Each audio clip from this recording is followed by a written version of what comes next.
Take a look at the euro. Anyway, so this was after a war, went down, down, heavy volume here. But what's kind of interesting now is the heavy volume here. 46,000, or if it goes lower, the wave is actually bigger, 69,000. You could see the down volume here. You see? You know, when it went into an uptrend, which was right about here, this is the biggest wave. We're talking about bigger than 1, 2, 3, 4, 5, 6, 7, 8, 9, 10. 10 down waves. It's a very big wave in terms of volume. 69,000. So it's getting very interesting as it's approaching this prior support level. This type of heavy volume coming in is not. It is climactic. I mean, it's very obvious. I think it's climactic. So, um, but I mean, again, that's just one indication. You have to see the entire sequence of events and the change in trend. You don't have any of that, and you don't know if it's going to continue to be high volume because of some news event or whatever. But that is a lot of volume, and it was already in a downtrend here. It was already in a downtrend. As it's going lower, more it's attracting more volume, and we want to see if this is it's climactic or not. It really, to me, here was heavy. Here looks really climactic, but we'll see how far it goes and if it reverses or not. Let's take a look at the point and figure. Point and figure is obviously clearly in a markdown, but over here was in a range. But up to this point, it was in markdown. Let's just put that. I don't want to put any more arrows, but it was in markdown. Here went sideways, and now it's hitting the low and attempting to break out. It broke out above the prior areas, but it's tagging the prior low. And how much potential is there from the top? It's reaching its potential. Okay, but if I take another count, which would probably be across this area,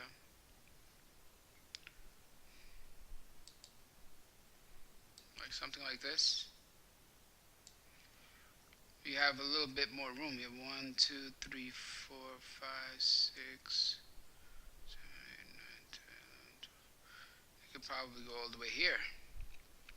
So I don't know where it's going to go. I don't know how far it's going to go. But that is definitely a possibility.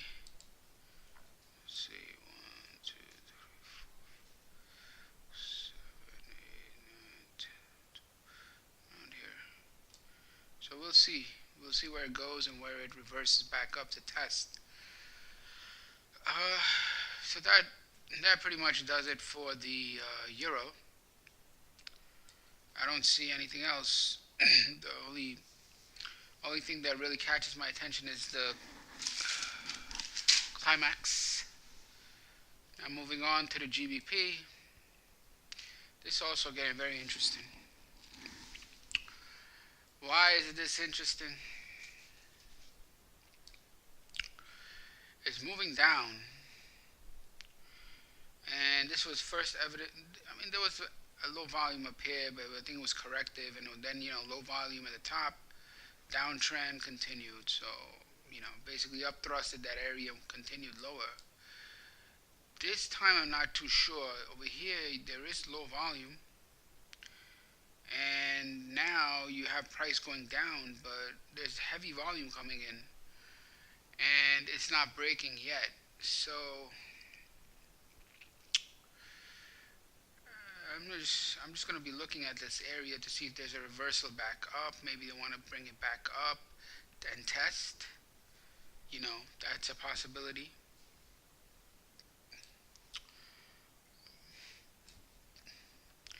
On the point figure, that was the break right here. It broke down. It already tested, but it can go right back up and test or retest. So I'm watching this area. It went up here. It was really nice because it up thrusted. Um, that point right here was really nice because it was a high volume move up and just failed. So that was nice. On the bar chart, on the wave chart, there's a lot of volume, no break yet. Now, are they holding it for a break? I don't know. Um, but when this kind of volume coming in and prior to the session open, it just feels like this. It's some type of preparation going on there, either for a move down or a rally up to test or something. Because this area is untested. Okay, and this area had like a little upthrust here. So it is developing. It has to develop. So let it develop. The other market is the yen. Over here, it was going in an uptrend. Up, then it went down, and it corrected. Right? Did a spring of this support area and came back up on high volume. So that was your high volume. And you had a nice little low volume pullback. That was a high volume, low volume pullback, set up the continuation trade. What was nice about it is that it was less than a third of the volume. 37, and this is only 9. So that's good to see if you're bullish. Went down, tested only a 9, which is half of this volume also. Anyway, so this market is going up, but if it continues gathering volume like that, just be careful. Let's take a look at the point figure. The point figure shows clearly from this point on markup, and this is the line, the test line. So see how it's going to behave on the pullback. I could set up an opportunity. So on the yen, I'm looking for a price to go down to this line, and I'll check its behavior in this area. It's a very clear uptrend, right? So this is in markup. It's an execution. The one thing to really be a little hesitant about is this.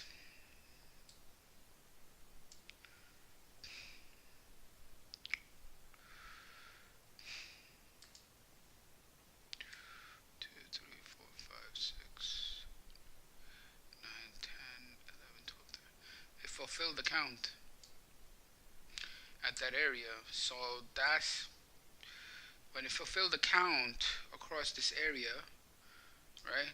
And obviously the stepping stone count was fulfilled right here. And this stepping stone count is also fulfilled. The base is fulfilled. That that that makes me think twice about a long. So I have to consider multiple perspectives before going and doing something about it. And it is in an uptrend. It is in an uptrend. This was a springboard right here. Down, up, hold, bang. That was a springboard. And it did initiate, but it went, you have one wave up, two wave up, third wave up. Over here, it's due for some type of pullback, and if it is going to go higher or not, I think it's going to, because this is very easy, like rally, pullback, test, rally, pullback, test. So usually this market is a really notorious market, right? Meaning they know how to run stops. So that's why just have to know what's going on. And I mean, I guess it also has very deep retracements also, like over here. You could see over here, if you see, I'll show you. After it tagged the high above this area, it hinged. So you see how the breakout was fake, up thrusted, hinged, pull back, full test back up, all the way to the hinge, full test. Then it comes back down just one below. You see a one below this area, and come all the way back just one below. So these are really deep. And then it did this,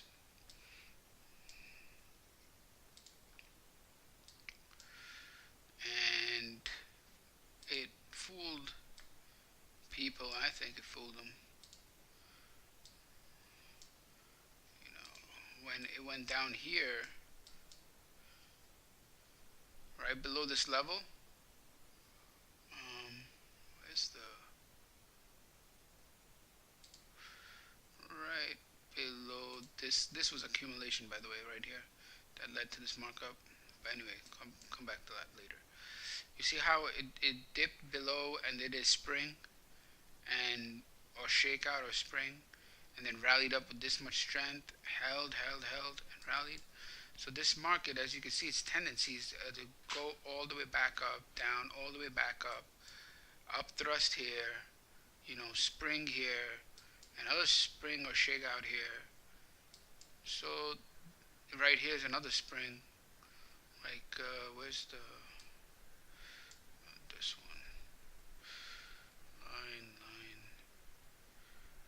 Anyway, yeah, you can see that right here. You see one below this area. You see how when one dipped below and then rallied. So that's why I think this area has a lot of stops. Because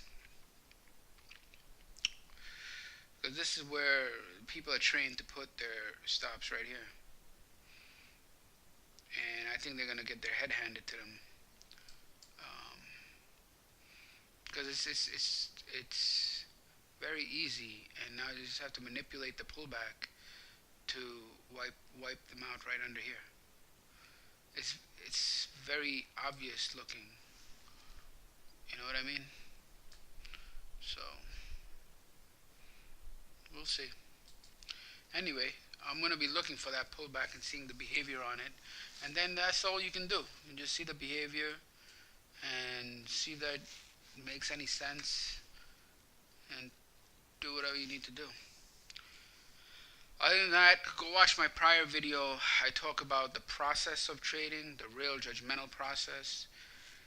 That is that is critical because a lot of people I see even now, like on the internet and stuff, they're wasting their time with algorithmic programming when people who run algorithms will destroy like what these guys are trying to do on a retail level. So anyway, thank you very much. Have a good day. Bye.